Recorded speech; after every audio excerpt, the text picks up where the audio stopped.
안녕하세요. 저는 미취학 남자 아들 둘을 키우고 있는 30대 초반 여성입니다. 아이들을 유치원에 보내고 혼자 집에서 사연들을 들으며 같이 울고 웃는 게 낙이었는데 이렇게 제 사연을 보내니까 많이 떨리네요. 그래도 혼자만 생각하고 덮기에는 화가 많이 나는 이야기다 보니 여러분들에게 하소연 겸 털어놓고 싶어져 사연을 보내봅니다. 저는 20대 초반 어린 나이에 남편을 만나서 30대가 될 때까지 우여곡절도 있었지만 그래도 성실하고 알뜰하게 살아왔어요. 남편은 저보다 나이가 8살 많은데 사실 제가 집안 형편이 어려워 고등학교만 졸업하고 남편이 하는 고깃집에서 알바를 오래 했거든요. 그때만 해도 제 눈에 남편은 정말 성실하고 반듯하고 경제적으로도 여유가 있는 멋진 사장님이었어요. 저 역시 지각 한번 하지 않고 뭐든 열심히 하는 성격인데다가 주위에서 이쁘장하다는 말도 종종 듣는 편이라 그런지 남편의 적극적인 대시로 사귀게 되었어요. 그리고 결혼해서는 남편과 저를 닮은 아이들도 둘이나 낳게 됐네요. 여기까지 들으시면 큰 문제가 없다고 느끼실 것 같아요. 이렇게 평범한 저희 가정에 빨간불이 들어온 건 노총각인 아주버님이 결혼을 하면서 생긴 형님 때문인데요. 어떤 일들이 있어서 나름 열심히 살아온 저희가 이혼을 하게 된 것인지 지금부터 제 이야기를 시작하도록 하겠습니다. 남편은 이남 중에 막내이고 저는 외동딸인데요. 남편에게 하나뿐인 형이자 저의 아주버님은 나이 40이 넘도록 결혼을 못하고 부모님과 같이 지내는 노총각이었어요. 시모 시부 모두 말은 안 해도 항상 주위 분들을 만나면 어디 좋은 여자 없냐며 물어보고 어떻게든 첫째 아들을 장가 보내려고 혈안이셨답니다. 그런데 하도 오랜 기간 노총각으로 지내서인지 일은 대기업 다니면서 잘하시는데 이 아주버님이 여자 앞에서는 영 쑥맥이라 소개팅을 해도 성공을 못 하시더라고요. 그래도 부모님이나 저희 부부에게 빌붙으시는 것도 아니고 요즘은 일부러 결혼하지 않는 사람들도 많으니까 큰 걱정하지 않고 지냈어요. 그러던 어느 날 갑자기 아주버님이 결혼을 하겠다고 집에 여자를 데리고 오신 겁니다. 그것도 저랑 동갑인 젊고 이쁜 여자를요. 심지어 명문대 나와서 같은 대기업 연구원으로 같이 일하고 있다니까 갑자기 아주버님이 확 달라 보이던 거 있죠. 처음에는 일하느라 꾸밀 줄도 모르고 어리숙하게 다니는 아주버님에 비해 너무 예쁘고 세련된 모습이라서 혹시 사기당하는 거 아닌가 싶은 생각이 들 정도였는데요. 그런데 진짜 불같은 사랑에 빠지셨는지 연애한다고 집에 데려온 지 6개월도 안 돼서 결혼까지 팍팍 진행이 되는 겁니다. 그러다 보니 정말 우리 아주버님이 드디어 노총각 딱지 떼고 장가를 가시는구나 싶으면서 형님이 반갑게 느껴지기도 했어요. 솔직히 남편 집안이 좀 보수적인데 저는 나이가 어리기도 했고 어린 나이에 혼수 예단도 하나 못하고 시집을 왔기 때문에 신혼 초에 기가 죽어서 작은 일에도 눈치를 보면서 지냈거든요. 그래도 시간이 약이라고 아이들을 둘씩이나 낳고 나니 이제는 시부 시모 눈치도 안 보고 할 말도 좀 하고 그랬어요. 물론 여러분들이 보시기에는 여전히 소심한 모습이었겠지만요. 어쨌든 희한하게 제가 먼저 이 집에 시집을 온 사람이고 이제 새로운 사람이 집에 들어오는 거고 저처럼 눈치 볼 수도 있으니 잘 적응하고 지낼 수 있게 도와주고 싶은 마음이 생기더라고요. 남편한테도 괜히 이상한 말 꺼내서 눈치 주거나 장난치지 말라는 오지랖 쩌는 말까지 할 정도였어요. 그렇게 저 혼자 상상 형님 맞이를 하고 있던 중에 상견례 날이 됐습니다.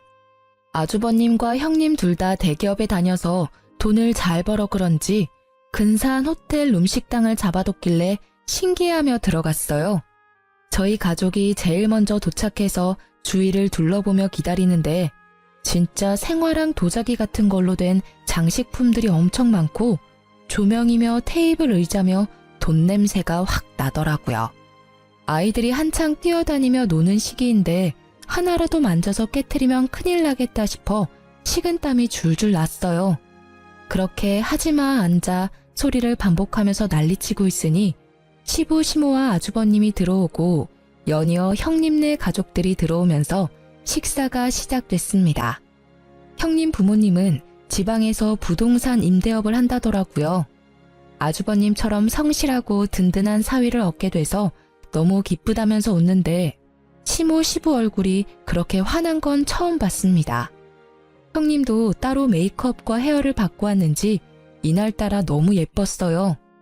원래도 화려한 얼굴인데 옷도 트위드 투피스로 곱게 차려입으니 제가 봐도 연예인 저리 가라 할 정도로 세련됐더라고요. 저도 격식 갖추는 자리니까 나름 화장하고 꾸미고 갔는데 비교할 수 없이 화려한 형님을 보니 조금 주눅이 들었습니다. 게다가 한창 신혼집이니 예물이니 상견례 자리에서 할 만한 말들이 오고 가길래 저도 모르게 귀를 기울이게 됐는데요. 구두쇠 시모 시부가 귀한 딸 며느리로 보내주시고 형님에게도 우리 집에 시집와줘서 너무 고맙다며 예물은 자기들이 꼭 좋은 걸로 해주고 싶다고 하는 겁니다. 순간 듣는데 뭔가 가슴이 찌릿하더라고요. 그도 그럴 것이 저희 부부가 결혼할 때만 해도 제가 고졸에 친정도 못 산다는 이유로 무조건 간단하게 다 생략하고 넘어갔기 때문에 상견례도 동네 한식집에서 대충 하고 넘어갔거든요. 예물도 너희 알아서 하라고 해서 남편이랑 저랑 18K 결혼 반지 하나만 딱 맞춘 게 다였어요.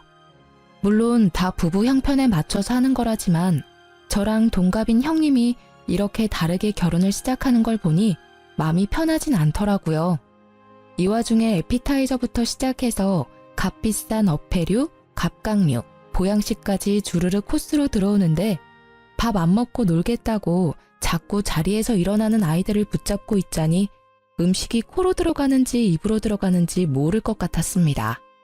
이 와중에 남편은 강 건너 불구경하면서 시모 시부랑 같이 하하호호 아주버님과 형님을 칭찬하면서 웃고 있는데 섬에 혼자 남겨진 것처럼 갑자기 마음이 너무 외롭더라고요.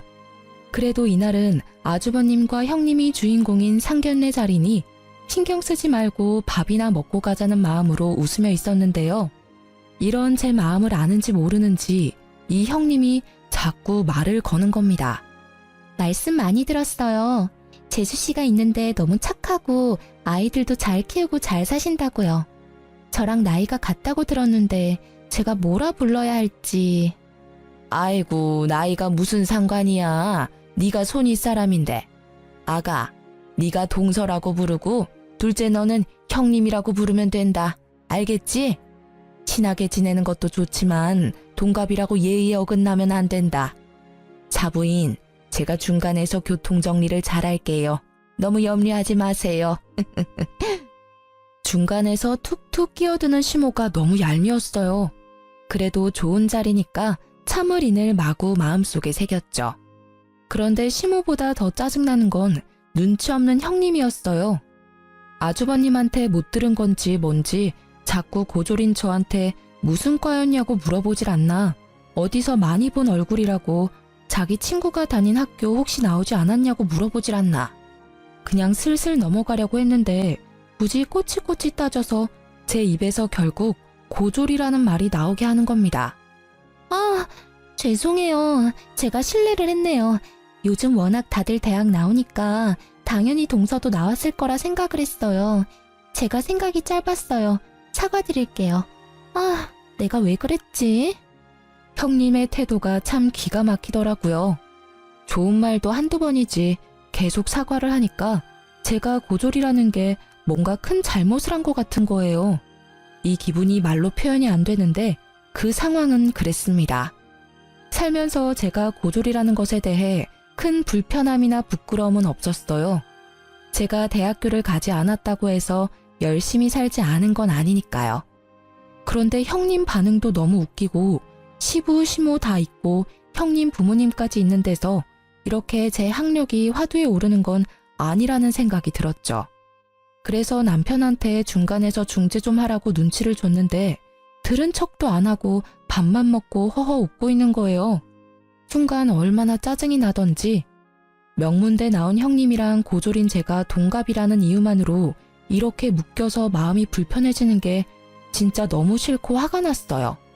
그렇게 찝찝한 마음으로 집에 와서 아이들을 재우고 한숨 돌리는데 상견례 일이 자꾸 생각나면서 울컥하더라고요. 그래서 남편한테 얘기 좀 하자며 맥주 한 캔을 땄습니다.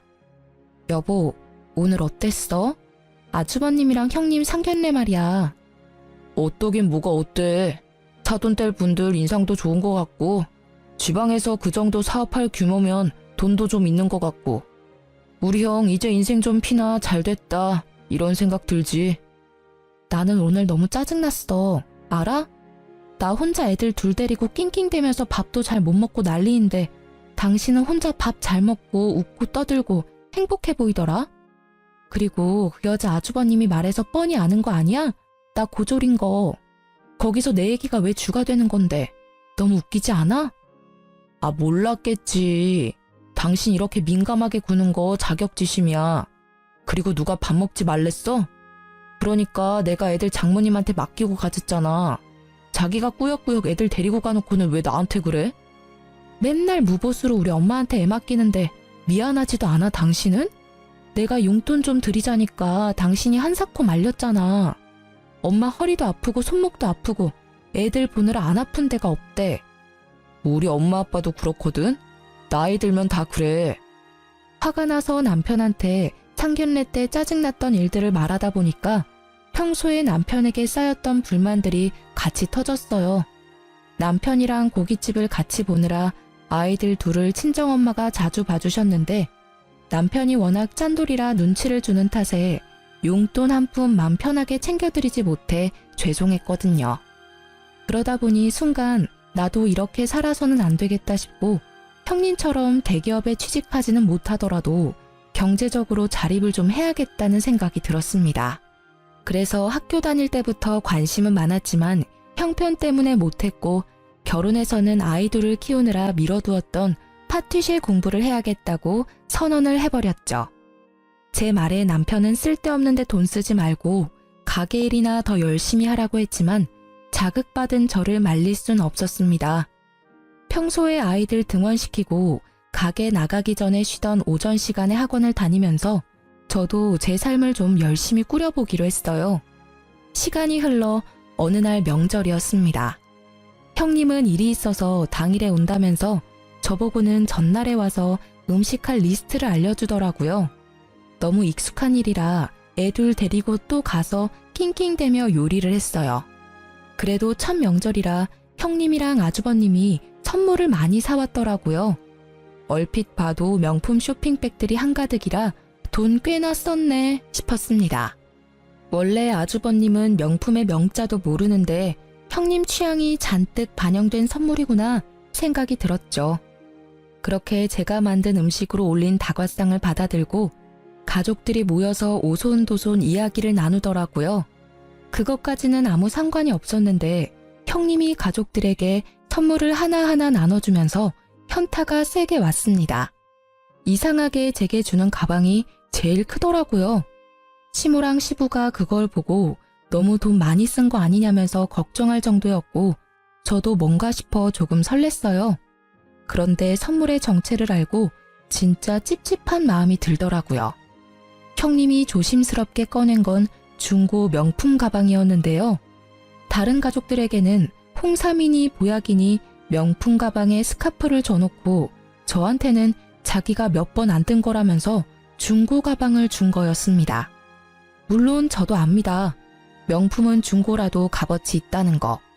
그런데 잘 모르는 제가 봐도 손잡이며 바닥이며 흠집도 많고 떼탄 부분도 많아서 가치가 없겠더라고요. 아무리 좋은 거라고 해도 남이 쓰던 거라면 찝찝해하는 게 제 성격인데 상태도 완전 좋은 게 아니니까 싫었어요. 그래서 선뜻 받지를 않고 있으니까 형님이 눈치를 채더라고요. 아, 동서랑 잘 어울릴 것 같아서 들고 온 건데 제가 진짜 몇 번 안 쓴 거예요. 싫으세요? 제 스타일이 아니라서. 아니에요 형수님. 이 사람이 명품 볼 줄 몰라서 그래요. 이거 딱 봐도 몇백 하는 거잖아요. 고마워요. 잘 쓸게요. 당신은 명품인데 무슨 스타일을 따지고 그래. 잘 알지도 못하면서. 왜 그래? 나는 취향도 없어. 형님, 마음은 감사한데 제가 쓸 일이 잘 없을 것 같아서 그래요. 감사히 받은 걸로 할게요. 둘째, 그만해라. 애써 신경 써준 사람 무한하게 받지도 않고 뭘 받은 걸로 한다 그러니? 그리고 헝거 줬다고 그러는 것 같은데 첫째가 나한테 미리 물어봤어. 그래서 내가 너는 알뜰해서 괜히 비싼 거 새 거 주면 부담스러워서 싫어한다고.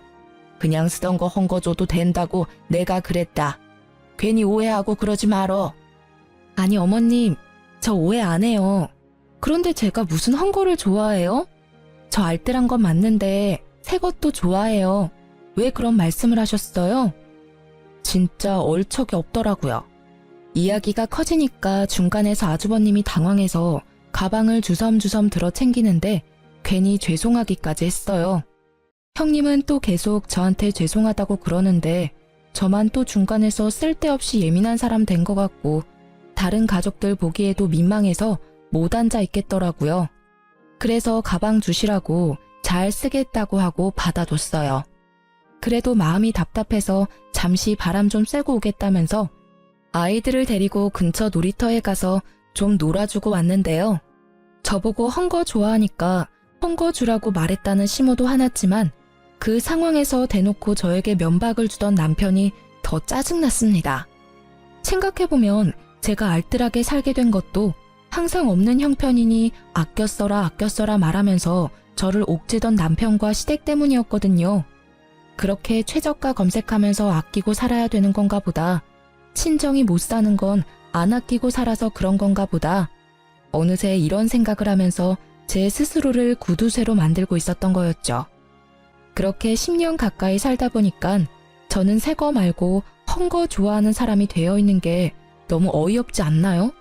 그러면서 정작 자기들은 새 걸로 다 선물을 받고 이 집에서 저만 헝가방을 선물 받는다는 건데 아이러니 하더라고요. 그래도 어쩌겠나 내가 선택한 결혼인데 싶어 마음을 추스렸어요. 그런데 짜증나는 일은 여기서 끝이 아니더라고요. 한동안 아이들이랑 시간을 보내고 다시 시댁으로 들어갔더니 아주버님네가 일 때문에 먼저 간다며 현관을 나서고 있었어요. 형님은 저를 보고 거듭 미안하다며 인사를 하는데 오히려 분위기를 깬 것 같아 제가 미안했다고 인사치레를 했습니다. 그러다 우연히 손을 보는데 홍삼 세트가 들려있는 겁니다. 시모가 명절에 집으로 돌아갈 때마다 선물을 줬기 때문에 이번에는 홍삼 선물이구나. 우리도 저거 받겠네 생각했어요. 그러면서 맨날 돈 아낀다고 싼 거 찾으시는 분이 웬일로 거금 투자해서 저런 걸 다 챙겨주시네 의아하기도 했어요. 그런데 아주버님네가 집으로 돌아간 이후에 남편과 아이들이랑 저녁까지 먹고 일어나는 저에게 시모가 대뜸 치약 세트를 주는 겁니다. 순간 이게 뭐지? 싶어서 쳐다보고 있으니 시모가 입을 열었어요. 너 또 이상한 생각하는 거 아니지? 내가 다 생각해서 주는 거야. 너희 집 식구 많으니까 치약 잘 떨어질 거 아니야. 첫째 내는 머리 써서 일하다 보면 밥도 잘 챙겨 먹지 못하고 건강 걱정돼서 홍삼 줬다. 그러니까 또 질투하고 그러지 말라고. 제가 느끼는 이 찝찝하고 속상한 느낌이 고작 질투라니 이해할 수 없었지만 더 크게 일을 만들고 싶지 않았어요. 그래서 일단 받아들고 와서 남편을 잡기로 했습니다. 하지만 남편은 역시 남의 편이었나 봐요. 제가 아무리 대놓고 우리를 차별하는 거 아니냐고 속상하다 말해도 오히려 동서는 노총각 형을 데리고 간 귀한 사람이니 자기 엄마가 그렇게 부둥부둥 해줄만 하다면서 저보고 더 오래 시모랑 살아봤으니 무조건 이해를 하라는 겁니다. 그런데 생각해보면 저희도 그냥 마냥 노는 백수가 아니잖아요. 열심히 고깃집 운영하면서 얼마나 힘쓸 일이 많은데 누구는 홍삼 주고 누구는 치약 세트라니 솔직히 시모가 예물 챙겨주고 신혼집도 무리해서 노후자금 당겨 큰 평수로 매매해주고 땅까지 형님네 주기로 약속했다는 이런 시시콜콜한 이야기는 저도 들어서 다 알고 있는 공공연한 비밀이었어요. 그래도 문제 삼지 않았던 건 남편이 말하는 대로 노총각 아주버님과 결혼해서 행복하게 살면 그만이라고 생각을 했기 때문인데 소소하게 저와 형님을 차별하고 질투한다고 여기게끔 만드는 상황들이 자꾸 벌어지니까 신경이 곤두서더라고요. 말이라도 한마디 따뜻하게 다독여주고 솔직히 말해줬다면 이렇게까지 속상한 마음이 들지는 않았을지 모르겠어요. 그래도 형님보다 10년 가까이 더 오래 살아온 가족이라고 생각을 했는데 이건 진짜 푸대접도 이런 푸대접이 없는 것 같았죠. 그런데 남편이란 놈도 제 입장은 하나도 생각 안 해주고 무조건적인 이해만 강요하고 있으니 욱하는 마음이 생겼습니다. 안 되겠다. 어머니가 나보다 더 알뜰하시잖아. 나 형님이 준 명품 가방 이거 어머니 드릴래. 무슨 소리야? 그걸 왜 엄마 줘? 너 쓰라고 준 거잖아. 이상한 소리 하고 있어. 주기만 해 진짜. 남편이 말리든 말든 제 귀에 들리지 않았어요. 그 길로 우체국에 가서 커다란 택배 박스에 형님이 준 중고 명품 가방을 넣고 제 옷장에 있던 낡은 원피스도 몇 장 같이 입으시라고 추려서 택배로 보내버렸습니다. 며칠 뒤에 시모가 전화가 와서 이게 뭐냐고 웬 거적대기를 보냈냐고 묻는데 진짜 웃겼어요. 어머니 필요하신 것 같아서 보냈다고 아직 입을만 하다고 하니까 어버버거리시는데 뒷일이야 어쨌든 잘 입으세요 하고 전화를 끊었더니 그 뒤에는 연락이 없더라고요. 진짜 통쾌하고 속이 후련했어요.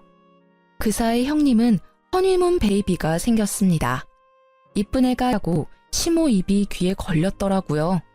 뭐 어쨌든 생명의 탄생은 항상 축복받을 일이라고 생각해서 진심으로 축하해주고 잘 지내라고 톡을 보내줬어요. 그런데 병원에서 유산기가 있으니 안정을 취하라 했다더라고요.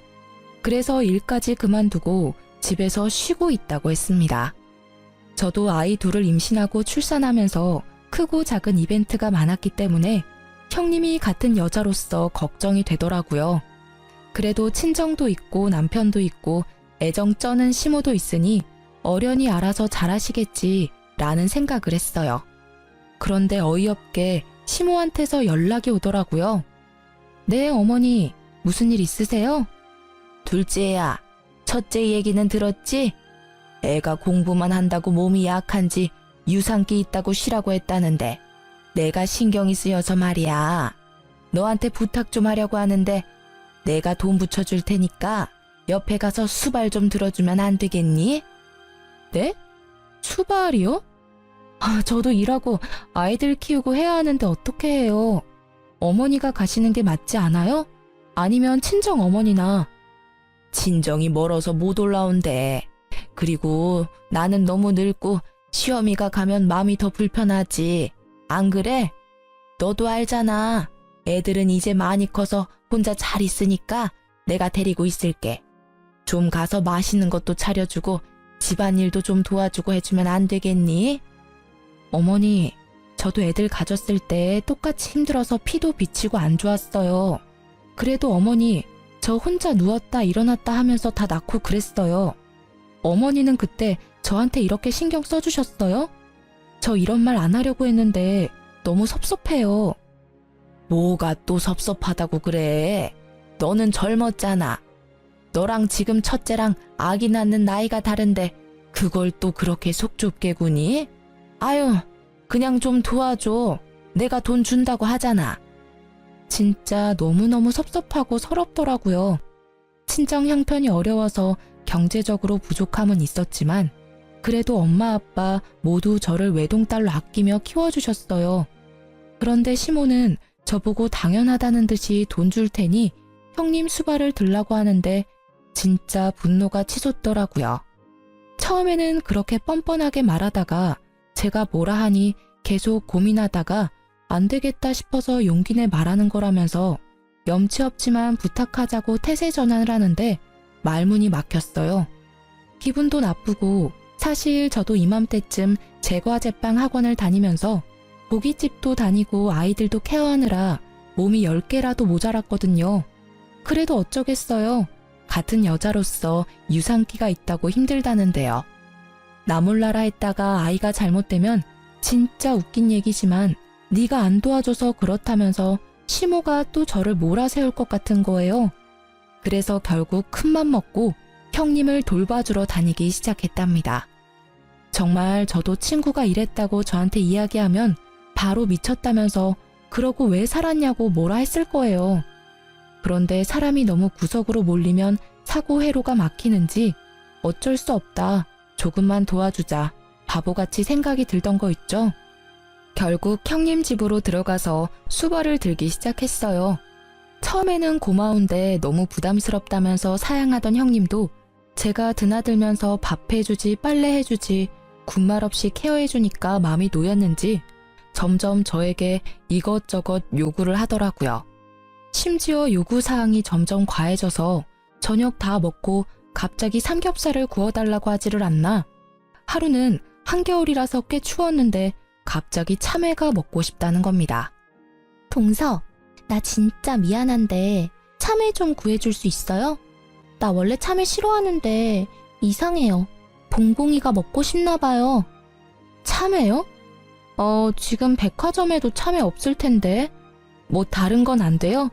귤이나 딸기나 이런 거. 제철 과일 먹으면 더 좋다고 하더라고요. 지금 다른 거 말고 참외가 너무 먹고 싶어서. 어렵겠죠? 아, 왜 이러지? 갑자기 눈물이 나는데. 동서 때문이 아니고 그냥 이상하게 갑자기 너무 서럽고 서운하네요. 잠깐만요. 남편한테 전화해 볼게요. 여보, 참외가 너무 먹고 싶은데 동서가 구할 수가 없어서. 동서 잘못은 아닌데 자꾸 눈물이 나네? 아니, 제가 아무리 집에 가서 도와주겠다고 했다 한들 한겨울에 없는 참외를 어디서 구해서 갖다 바치나요? 아주버님은 바빠서 야근하는 날이 많지 혼자 집에서 하루 종일 누워있어야 하는 형님이 안쓰럽게 느껴지다가도 임신 호르몬 탓을 하면서 계속 저에게 어처구니 없는 것들을 시키는데 점점 지쳐가는 제 자신을 발견했습니다. 나중에는 말도 점점 짧게 하면서 이거 해줘라 저거 해줘라.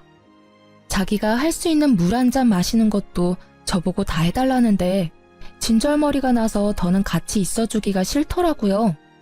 생각해보면 저는 진짜 첫째, 둘째 모두 임신기간 내내 입덧으로 고생하고 둘째 때는 임신성 당뇨까지 걸려서 먹고 싶은 것도 못 먹고 관리하느라 고생이었거든요.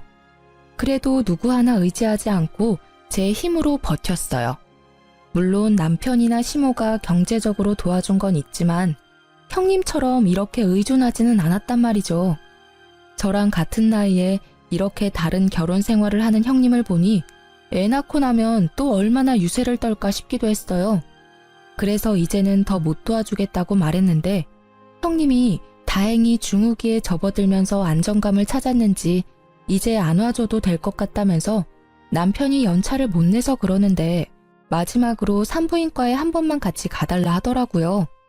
병원 한 번 같이 가주는 것쯤이야 식은 죽 먹기라 어려운 것도 없어서 바로 운전해서 같이 가줬습니다. 그런데 이곳에서 아주 이상한 여자를 만났어요. 어머, 언니 맞지? 이게 웬일이야? 여기서 언니를 다 만나네. 진짜 세상 좁다 좁아. 왜 연락을 끊고 지냈어? 나 모르겠어? 누구신지 처음 뵙는데요. 저 진료가 있어서 그럼. 형님을 보고 엄청 반갑게 인사를 하는 여자를 만났는데 얼굴을 보자마자 형님이 허옇게 질려서 자리를 피하는 겁니다. 진료실에 허겁지겁 들어가는 형님을 보면서 여자가 계속 이상하다 맞는데 하고 중얼거리더라고요. 느낌이 쎄해서 모르는 척 하려다가 여자에게 물어봤어요. 혹시 저희 형님을 아세요? 어떻게 아시는 거예요? 아, 예전에 제가 같이 일했던 언니랑 너무 닮아서요. 본인이 아니라니까 아닌 것 같기도 한데.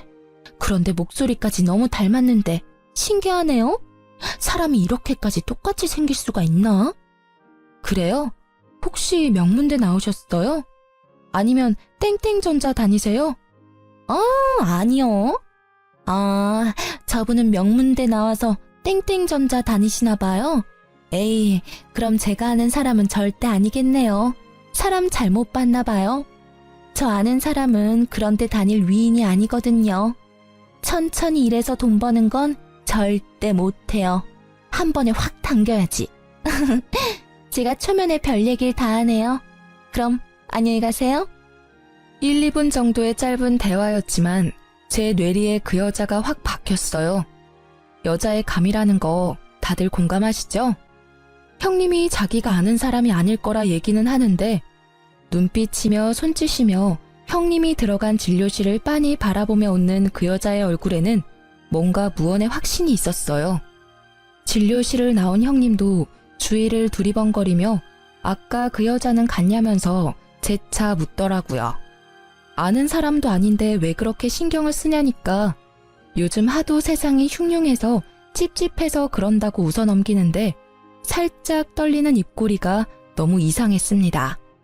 그렇게 집으로 돌아왔는데 아이들이랑 밥을 먹을 때에도 제과제빵 학원에서 수업을 배울 때에도 고깃집 일을 도와줄 때에도 계속 그 여자의 웃는 얼굴이 머릿속에 떠올라 일이 손에 안 잡혔어요. 잘 사는 아주버님을 생각하면 그러지 말아야 하는데 자꾸 확인을 한번 제대로 해보고 싶더라고요. 그래서 제가 아는 인맥을 총동원해서 형님의 뒤를 캐봤습니다. 그런데 결과가 아주 충격적이었어요. 아주버님과 같은 대기업 연구원이라고 했던 형님은 사실 대기업에 들어간 적은 있지만 서류를 조작한 이력서를 내서 입사 2주 만에 쫓겨나고 명문대도 중퇴였더라고요. 심지어 과거 SNS 기록을 뒤지니 대학교 다닐 때 스폰을 받은 이력도 있는 꽃뱀이나 다를 바 없었습니다. 이제야 인사한 지 6개월 만에 번갯불에 콩 구워 먹듯이 빨리 진행된 결혼이 이해 갔습니다. 오래 질질 끌었다가는 시무시부기에 진실이 들어갈까 두려웠던 거겠죠. 사실을 알게 된 이상 저는 가만히 있을 수가 없었어요. 저 혼자 감당하기는 힘들어서 남편에게 바로 털어놨죠. 그랬더니 들은 척도 안 하면서 TV나 영화를 너무 많이 본 거 아니냐고 정신에 병이 있는 거 아니냐면서 저를 타박하는 겁니다. 물론 그럴 수 있다. 나도 믿기지 않는다. 그런데 사실이다. 이거 우리만 알고 덮으면 시모시부 농락하는 것밖에 안 된다고 말씀드려야 한다고 해도 자기 형수 모함하지 말라고 화를 벌컥 내더라고요. 그래서 바로 시모에게 전화해서 사실을 알렸습니다. 나서지 말까 싶기도 했지만 정황상 아주버님은 사실을 모르고 결혼하셨으니까 가족이라면 모른 척해서는 안 되고 그럴 수도 없었어요. 그런데 시모는 제 이야기를 듣더니 남편과 똑같이 제가 질투에 눈이 멀어 제정신이 아니라면서 결정적 증거를 들고 오라고 고래고래 소리를 지르는 겁니다. 제가 100번 양보해서 형님을 질투하고 미워했다면 그렇게 임신해서 힘들어하는 형님에게 가서 수발을 들었을까요? 일부러라도 그런 말이 듣기 싫어서 짜증나고 화가 나도 꾹 참고 형님 앞에서는 티내지 않고 잘 지내려고 했습니다. 그런데 저만 갈수록 이상한 사람이 되니까 너무 답답했어요. 그래도 다들 이렇게까지 진실이 아니라고 하니 그래 나도 모르겠다 눈 감아버리자 하는 마음도 들더라고요. 내가 진짜 아주버님 친동생도 아니고 꽃뱀한테 털리면 자기들만 손해지 내가 손해인가? 내 아이들한테 피해만 없으면 돼 마음을 꾹 참아보기로 한 거죠. 10달 채워 아기를 낳았습니다. 저는 그동안 얼굴을 보면 못 참을 것 같아서 일부러 시댁이랑 왕래하지 않고 지냈는데요. 남편이랑도 대면대면해져서 아이들이 없으면 말 한마디 하지 않고 지나가는 날이 많았어요. 정말 제가 뭘 잘못한 것도 아닌데 별나고 이상한 사람 취급을 하니까 저도 마음이 많이 상해서 아이들만 보고 지냈던 것 같아요. 그래도 아이를 낳았다니까 가만히 있기는 어렵더라고요. 이혼한 사이도 아닌데 가족이 출산을 했으니 축하한다고 이야기는 해주고 선물이라도 해줘야 하는 거잖아요. 저는 바보같이 이때만 해도 그런 게 예의라 생각했습니다. 바보처럼 착한 아주버님을 생각해서요. 그래서 100일 잔치를 한다기에 예쁜 옷도 사서 포장하고 빠듯한 형편이지만 돈까지 뽑아서 봉투에 넣어뒀어요. 당연히 가족들을 모아서 하는 100일 잔치인데 남편이랑 아이들도 가길래 저는 당연히 간다고 생각했어요. 그런데 제가 준비를 마치고 아이들과 남편 차에 타려는데 남편이 정색하면서 같이 가려고? 떨떠름하게 묻는 겁니다. 무슨 소리야? 나도 가야지. 난 가족 아니야? 아니, 그게 아니라 솔직히 당신 형수님 별로 안 좋아하잖아. 그런데 괜히 좋은 날 가서 깽판이라도 치면 나도 더는 당신 실드 쳐주기 힘들어. 그냥 집에 있어. 당신 무슨 소리야? 내가 무슨 깽판을 친다고 그래? 나 아무 말도 하지 말래서 몇 달 동안 가만히 있었잖아. 그런데 내가 무슨 시한폭탄도 아니고 왜 나를 못 잡아먹어서 그래? 그렇게 무서우면 무서울 일 하지 말고 살았어야지. 지금 나를 이렇게 몰아세우는 게 맞는 거야? 아, 당신 요즘 너무 이상해졌어. 제정신 아닌 것 같다고.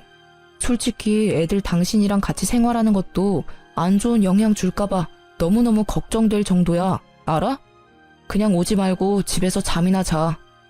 정말 제 말은 하나도 듣지 않고 믿지 않는 남편에게 실망했습니다. 그러면서 저를 무슨 정신병자 취급을 하는데 내가 왜 이렇게 살아야 하나 화가 치솟더라고요. 그래서 진짜 미친년이 뭔지 보여주기로 했습니다. 당신들이 그렇게 원하는 결정적 증거 내가 꼭 찾아줄게. 기다려. 뭔 소리야, 또. 아휴, 아무튼 집에 있어라. 우린 간다.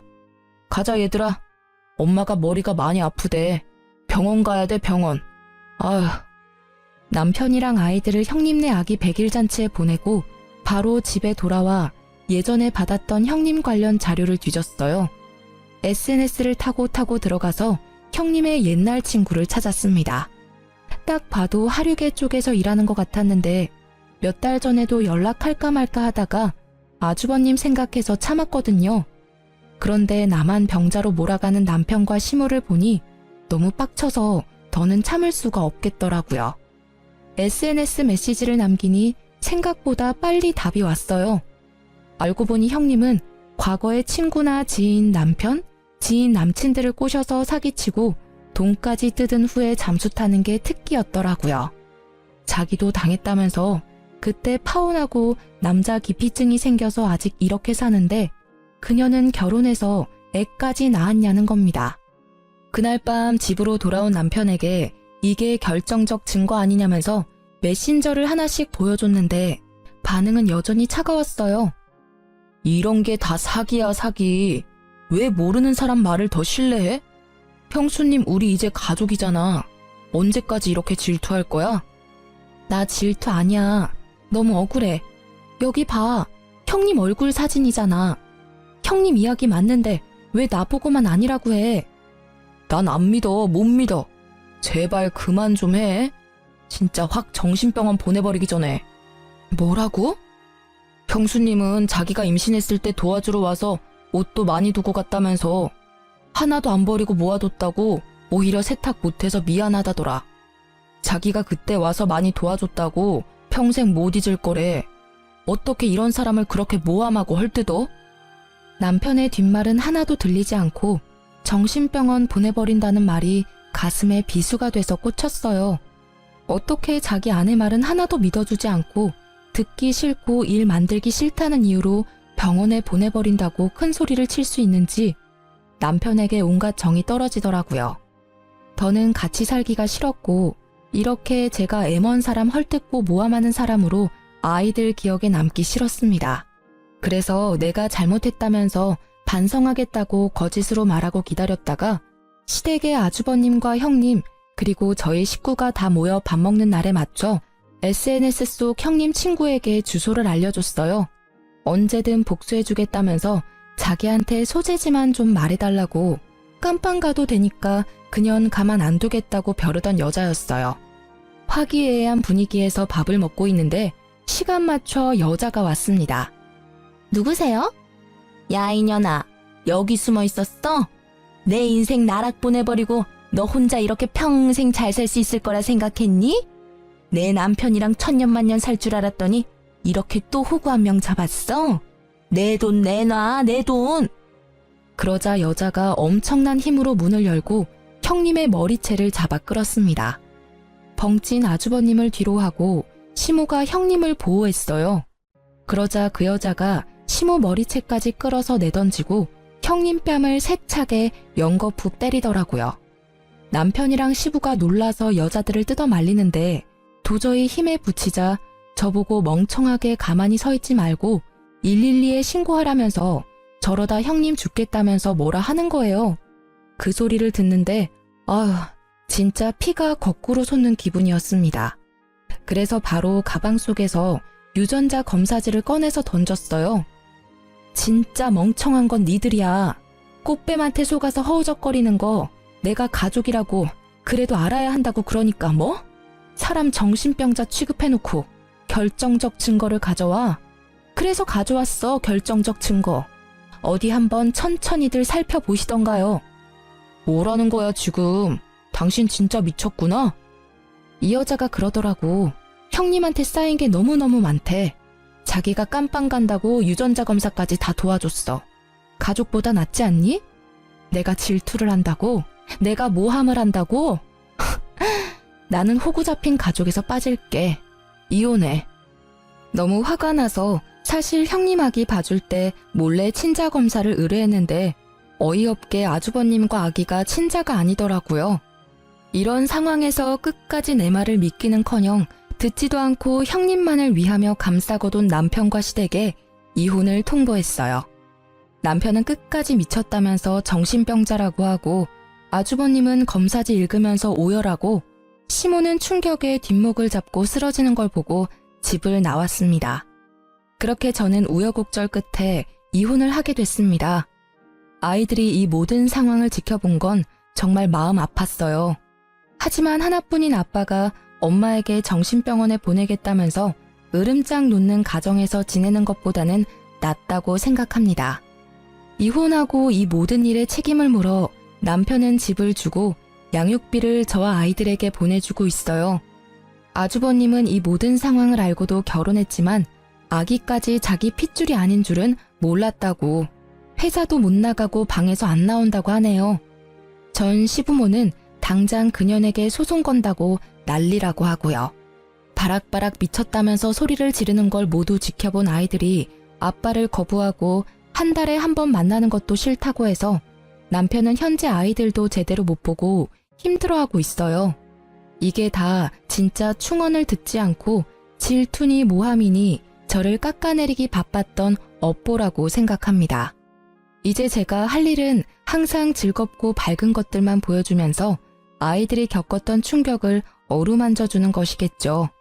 그래서 남편이랑 싸우고 자극받아 신청했던 제과제빵 학원을 모두 이수하면서 기술을 터득했고 남편한테 받은 위자료로 작은 베이커리 카페를 열게 됐어요.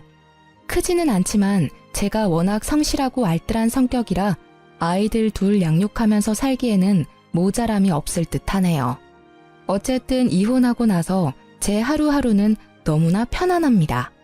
더는 나 혼자 답답하고 속상해하지 않아도 되고 이상한 가족들의 이상한 편애에 갇혀 자존감 떨어지는 삶을 살지 않아도 되니까 이걸로도 저는 정말 만족한답니다.